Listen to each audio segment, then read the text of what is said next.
अभी देश के प्रधानमंत्री आज बिहार में हैं। राहुल गांधी जी भी बिहार में लगातार वोट चोरी की चर्चा कर रहे हैं। तेजस्वी यादव जी जिस तरीके से सर्वहारा वर्ग की लड़ाई लड़ते हुए बिहार के सम्मान की, बिहार की सड़कों पे बात कर रहे हैं, सैनी जी के सहयोग से मैं समझता हूं कि पूरा बिहार और पूरा देश देख रहा है।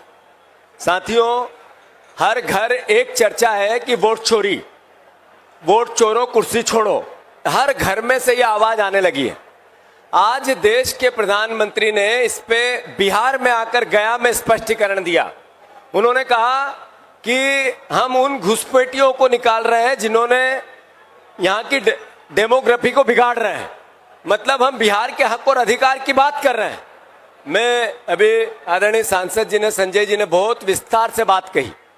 आदरणीय मोदी जी, अगर यहाँ घुसपैठी है तो उसका दोषी अगर एक मात्र कोई है तो नरेंद्र मोदी है। अगर कोई यहाँ घुसपैठी है भी तो उसका दोषी है तो अमित शाह है। 20 साल की आपकी बीजेपी की बिहार की सरकार है। मैं आपसे फिर आग्रह करता हूं, नरेंद्र मोदी जी ने देश के प्रधानमंत्री की बात के महत्व को घटा दिया है। उस सम्मान को जो देश का प्रधानमंत्री का होता है, उस सम्मान को, उस जवान की कीमत को नरेंद्र मोदी जी ने क्वेश कर दिया है। याद करो वो बात, जब आज से 10 साल पहले बिहार में वोटों की बोली लगाई थी नरेंद्र मोदी जी ने, पैकेज की घोषणा की थी बिहार वासियों।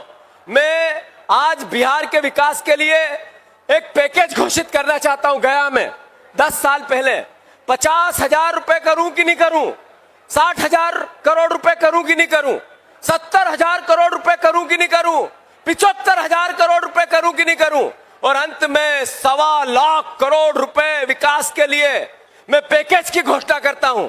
मोदी जी, आज आपने उस पैकेज की बात क्यों नहीं की? उस झूठ का जो आपने बोला था बिहार वासियों को क्यों नहीं बताया आपने? मैं मोतिहारी की उन चीनी मिलों की चीनी से चाय मीठी करके पी के जाऊंगा जब मेरा संकल्प पूरा होगा। आपने बिहार के सामने पिछले चुनाव में कहा था, क्या हुआ उन चीनी मिलों का? मोतिहारी की चीनी मिलों की चाय कड़वी है मोदी जी, आपने उनकी चर्चा क्यों नहीं की? आपने वो चर्चा क्यों नहीं की कि इस बिहार में अगर पलायन है तो उसका दोषी नरेंद्र मोदी है? आपने ये बात क्यों नहीं की कि इस बिहार में अगर बेरोजगारी है तो उसका दोषी नरेंद्र मोदी है? आपने ये बात क्यों नहीं की कि अगर ये क्राइम है तो ये नीतीश कुमार की सरकार के कारण है? आपने ये बात क्यों नहीं की जब आपने ये कहा कि हम ऐसा बिल ला रहे हैं कि एक बिल जिसमें 1 साल तक कोई जनप्रतिनिधि जेल में रहेगा, पद मुक्त होगा, और 30 दिन में, और सांसद भी उसमें आएगा। तो आदरणीय मोदी जी, अगर सांसद भी उसमें आएगा तो फिर आपका एक मंत्री यहाँ का जिनेश मिश्रा मंत्री क्यों बना हुआ है? वो तो, उनको तो सजा हुई है राजस्थान में। अगर आपका यही बात थी तो हेमंत बिस्वा शर्मा जेल क्यों नहीं गया? आपकी यही बात थी मोदी जी, तो आपको बताना पड़ेगा कि आपने घट्टी पीसिंग जिस उप मुख्यमंत्री के लिए कहा था, शरद पवार जी के भतीजे के लिए, उसका क्या हुआ? अजीत पवार का, वो आज मंत्री बना क्यों बैठा है?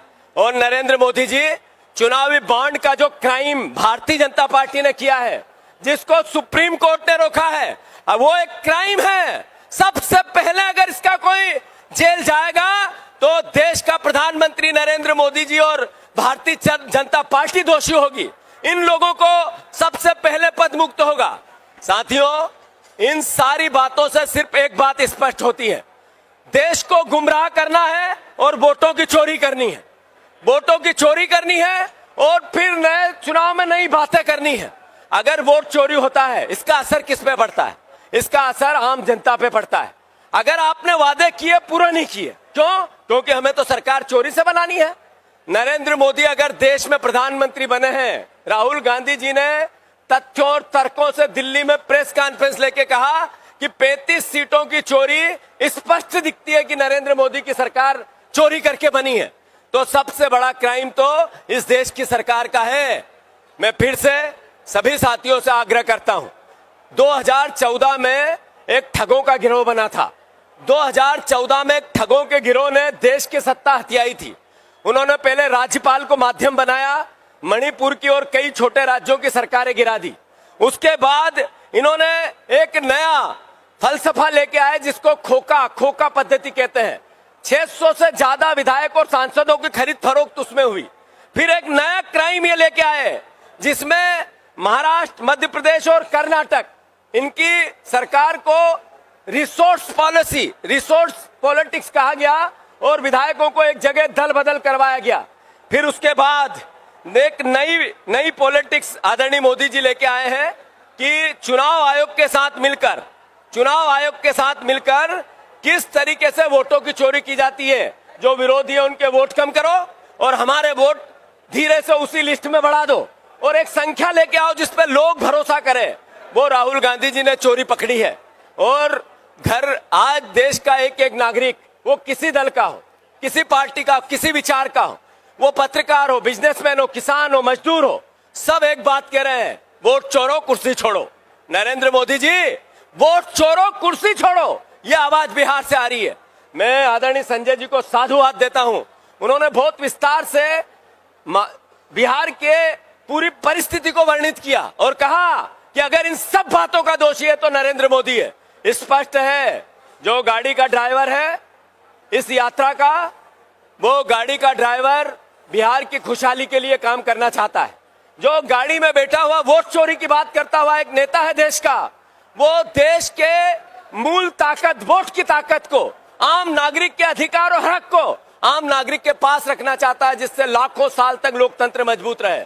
ये मुकेश साहनी जी, जो सर्वहारा वर्ग की खुशहाली और उन्नति की बात करते हैं, उसके लिए एक कांग्रेस का हमारी सारी पार्टियों का गठबंधन है, महागठबंधन है।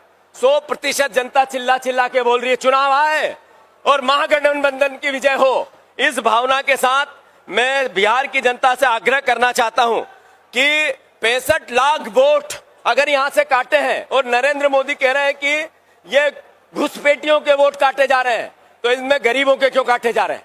इसमें दलितों के क्यों काटे जा रहे हैं? इसमें वंचितों के क्यों काटे जा रहे हैं? वो बेरोजगार जो दूसरे राज्यों में हैं, यहाँ के निवासी है, उनके वोट क्यों काटे जा रहे हैं? इसका मतलब है आप बिहारियों को घुसपैठिया कहना चाहते हो, दलितों को घुसपैठिया कहना चाहते हो।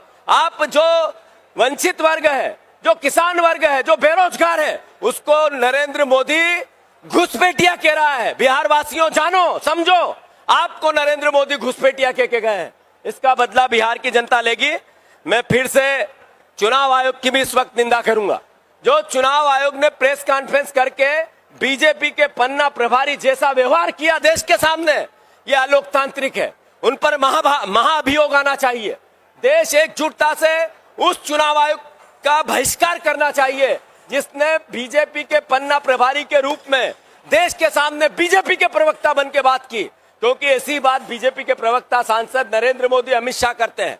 मैं फिर से सभी साथियों से आग्रह करना चाहता हूं कि 70,000 करोड़ रुपए की केग ने यहाँ की गड़बड़ी और करप्शन की बात कही है। नरेंद्र मोदी ने क्यों नहीं कहा कि मेरी पूरी सरकार 70,000 करोड़ रुपए बीजेपी की बिहार की खा गई? केक की रिपोर्ट किसकी है? केक की रिपोर्ट बीजेपी की है। और 70,000 करोड़ रुपए सत्यापित किया बीजेपी केक की रिपोर्ट में। तो नरेंद्र मोदी जी, आपने उसकी बात क्यों नहीं की? क्यों नहीं कहा कि 70,000 करोड़ रुपए की चोरी मेरी सरकार ने की, यहाँ की बिहार की? यह सवाल बिहार की जनता के बीच में है और इसकी आवाज राहुल गांधी है, तेजस्वी यादव और हमारे मुकेश सहनी जी है। धन्यवाद।